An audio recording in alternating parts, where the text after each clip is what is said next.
أعوذ بالله من الشيطان الرجيم.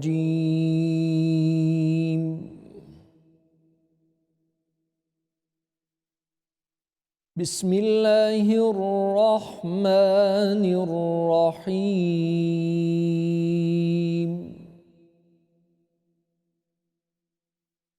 واتل عليهم نبأ ابني آدم بالحق إذ قربا قربانا فتقبل من أحدهما ولم يتقبل من الآخر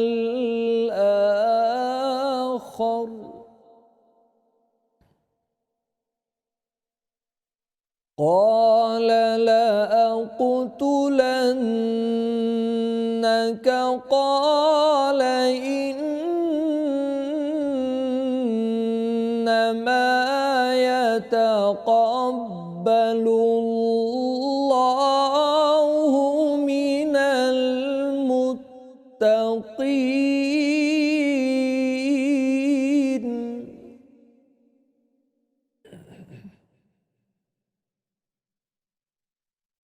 لئن بسطت إلي يدك لتقتلني ما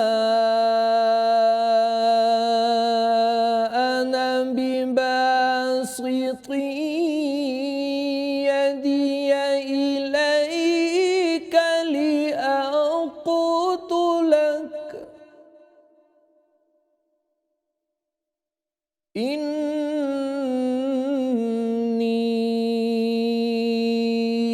أخاف الله رب العالمين.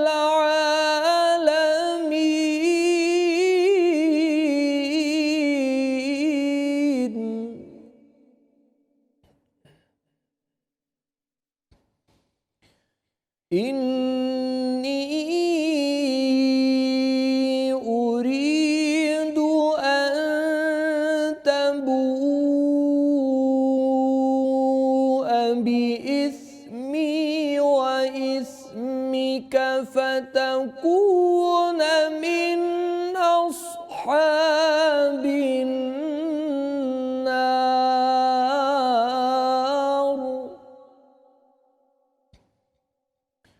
وذلك جزاء الظالمين.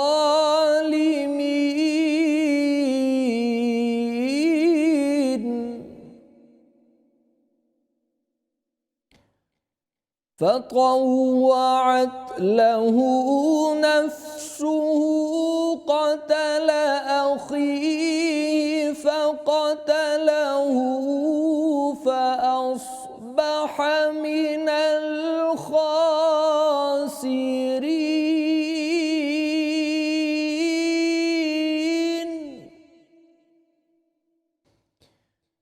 فبعث الله غرابا يبحث في الأرض ليريه كيف يواري سوءة أخيه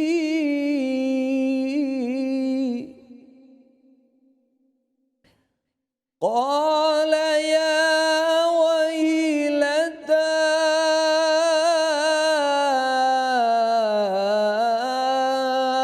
أعجزت أن أكون مثل هذا الغراب فأواري سوءة أخي فأصبح من النادمين.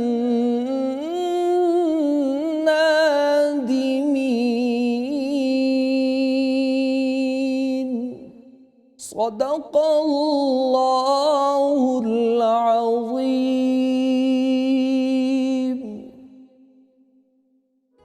اللہ الرحمن الرحیم۔ السلام علیکم، میں ہوں عریش محی الدین۔ امید کرتی ہوں کہ آپ سب لوگ خیریت سے ہوں گے۔ ماہ کریم میں آپ سب کو خوش آمدید۔ میرے ساتھ موجود ہیں نجم ثاقب۔ السلام علیکم، بسم اللہ الرحمن الرحیم۔ رب اشرح لی صدری ویسر لی امری واحلل عقدۃ من لسانی یفقہوا قولی، رب زدنی علما۔ آپ سبھی کو 7ویں روزے میں بہت بہت خوش آمدید۔ افطار کی اس خصوصی ٹرانسمیشن ماہ کریم میں آپ سبھی کو ہم لوگ خوش آمدید کہتے ہیں۔ رمضان المبارک کا مہینہ خیر و برکت کا مہینہ، مسلمانوں کو مسلمان بن کر اللہ کی خوشنودی حاصل کرنے کا مہینہ۔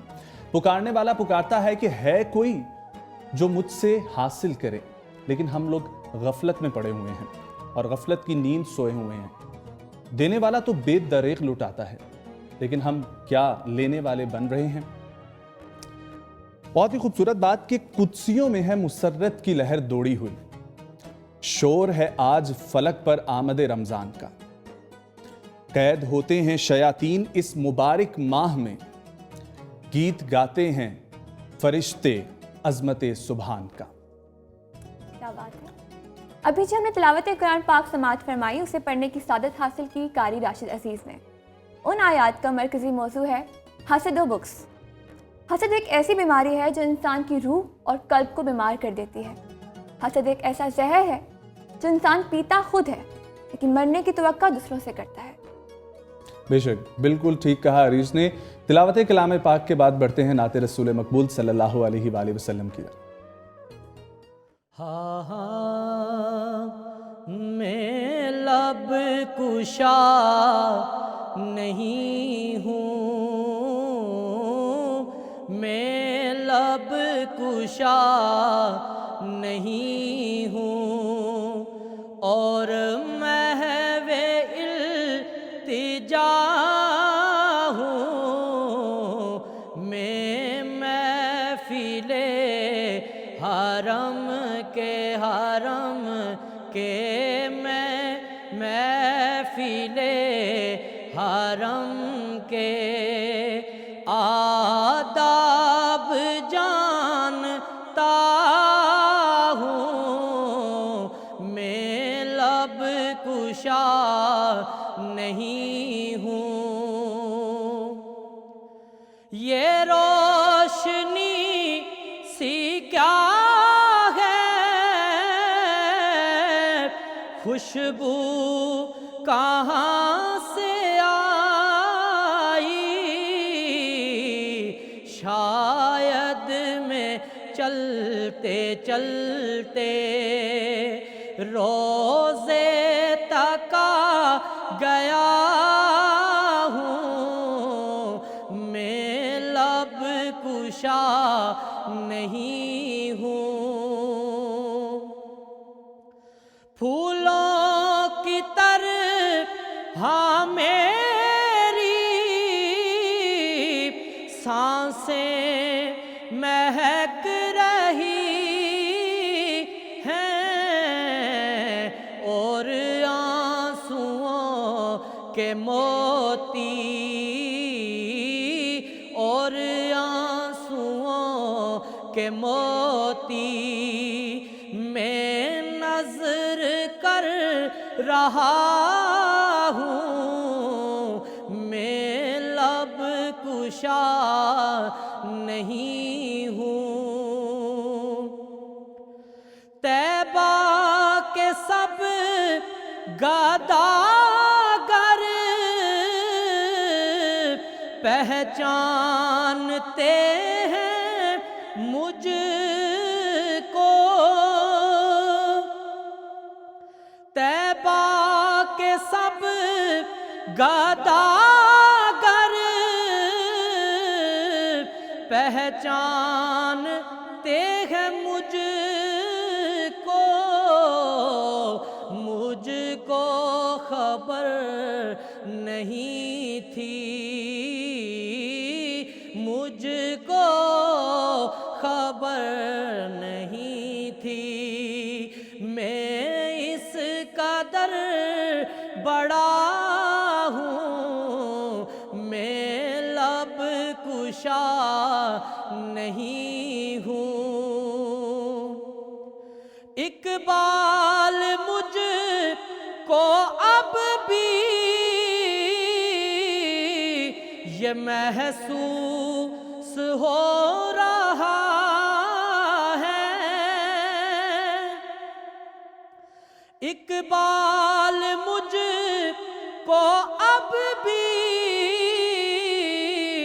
یہ محسوس ہو رہا ہے، روزے کے سامنے ہوں، روزے کے سامنے ہوں، اور نعت پڑھ رہا ہوں، روزے کے سامنے ہوں، اور نعت پڑھ رہا ہوں، میں لب کشا نہیں ہوں۔